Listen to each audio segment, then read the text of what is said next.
Hello guys, welcome to new video. तो guys, आज हम बात करने वाले हैं इंडिया में जो परमाणु परीक्षण हुआ था उसके बारे में।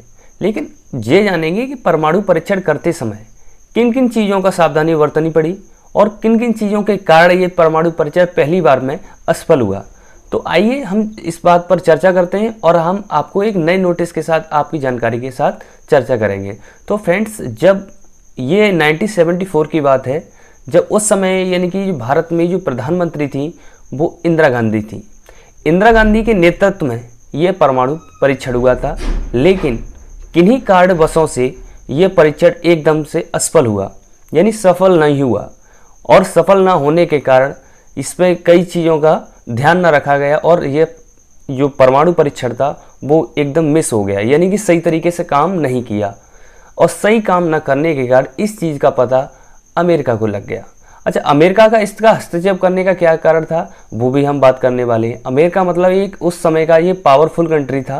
पावरफुल कंट्री होने के कारण अगर जो कोई भी काम करना होता, यानी परमाणु परीक्षण से ले जो कोई भी काम करना होता था तो उसकी इजाज़त लेनी पड़ती थी। बिना उसकी इजाज़त के हम कोई भी काम नहीं कर सकते थे, तो उसकी परमिशन के बगैर हम परमाणु परीक्षण नहीं कर सकते थे। लेकिन उस समय इंदिरा गांधी ने उनकी बिना परमिशन के अकॉर्डिंग ही इस परमाणु परीक्षण को अंजाम दिया था। जब उसको इस बात का पता चल गया तो उसने भारत पर कई प्रतिबंध लगा दिए। तीन प्रतिबंध लगाए थे, वो आपको मेरे सामने अपने दिखाई दे रहा है यहाँ पे। एक था CTBT, एक था NSG और तीसरा था NPT। ये तीन प्रतिबंध ऐसे थे जो उस समय लगाए गए थे, लेकिन मैं इसके बारे में आपको मैं आगे बताऊंगा। CTBT क्या है, NSG क्या है और NPT क्या है। लेकिन जब जो परमाणु परीक्षण पहला किया था इंदिरा गांधी के नेतृत्व में 1974 में, तो उसका जो कोड नेम था वो था स्माइलिंग बुद्धा। स्माइलिंग बुद्धा था ये कोड नेम। वो भारत का ये स्वदेशी पहला परीक्षण परमाणु विस्फोट किया गया। इसकी क्षमता उस समय 12 किलोटन थी। जब इस परमाणु परीक्षण किया था उस समय 12 किलोटन थी, यानी किन्हीं कारणवशों से ये जो परमाणु परीक्षण था वो असफल रहा। लेकिन असफल होने के बाद ये प्रक्रिया इंदिरा गांधी के नेतृत्व में उन्होंने कहा कि आप इसको रोकिए मत, जैसा चल रहा है चलने दें, लेकिन इसको आगे के देखते रहें क्या होने वाला है।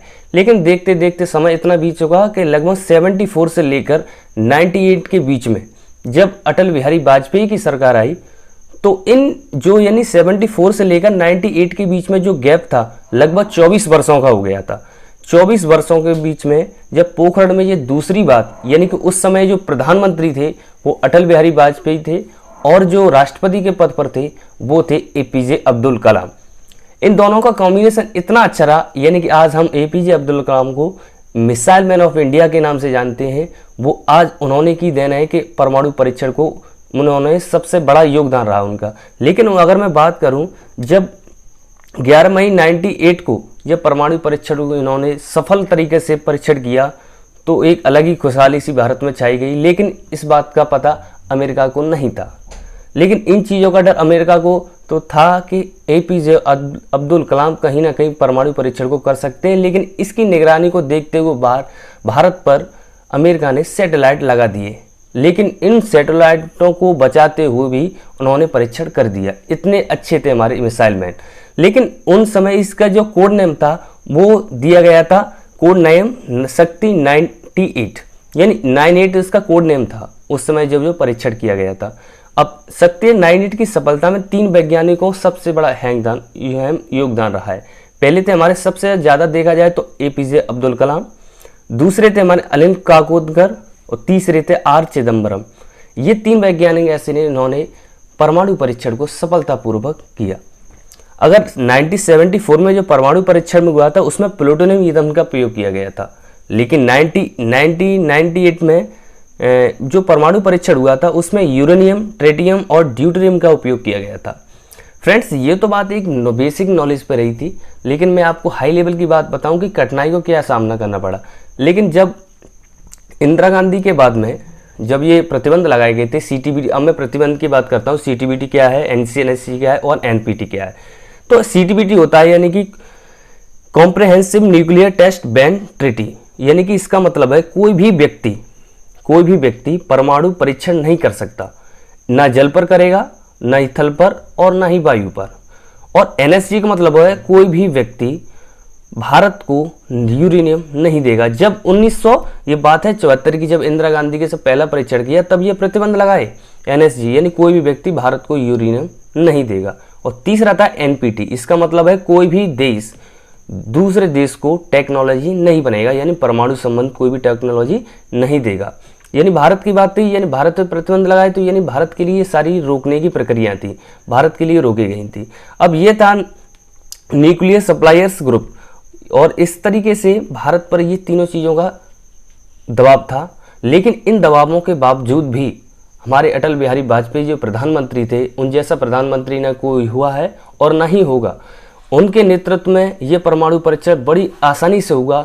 और जब अमेरिका को इस चीज़ का पता चला कि भारत ने, यानी कि जो अपना पड़ोसी देश पाकिस्तान है उसके द्वारा अमेरिका को पता चला कि भारत में परमाणु परीक्षण हो गया है, क्योंकि लगातार 2-3 फोड़ने के बाद जब धमाके होने लगे तो अमेरिका को पता नहीं था सैटेलाइट के द्वारा, लेकिन उनके पाकिस्तान के द्वारा बताया जाने के कारण उसको पता चला।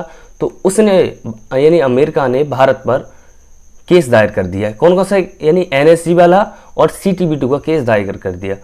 तो उसने कहा कि कोई भी व्यक्ति, हमने मना किया था कोई भी व्यक्ति भारत को यूरेनियम नहीं देगा, यानी आपने यूरेनियम कहाँ से खरीदा। तो हमारे अटल बिहारी वाजपेयी ने जवाब दिया सीधा कि हमने कहीं से नहीं खरीदा, हमारे देश में ही यूरेनियम है।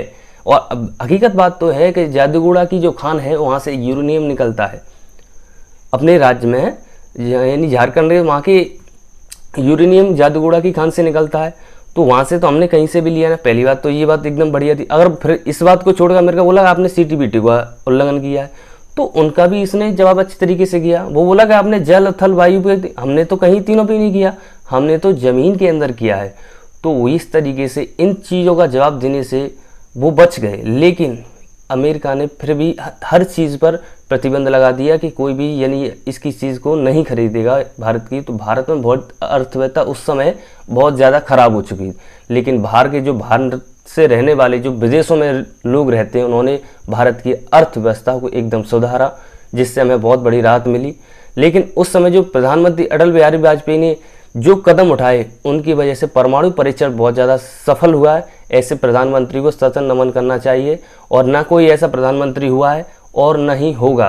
तो गाइस, मैं आज इसी इंडिया के जो परमाणु परीक्षण था उसके बारे में आपको मैंने नॉलेज बताई है। और जो आपके जो पॉइंट्स वो दिखा रहे हैं, बस ये पॉइंट्स बहुत ही ज़्यादा सुटेबल हैं, आप इनको लेगी नॉलेज बहुत तरह की। लेकिन ऐसी नोटिस वीडियो के लिए लाइक, शेयर एंड सब्सक्राइब तो बनता है। जय हिंद, वंदे मातरम।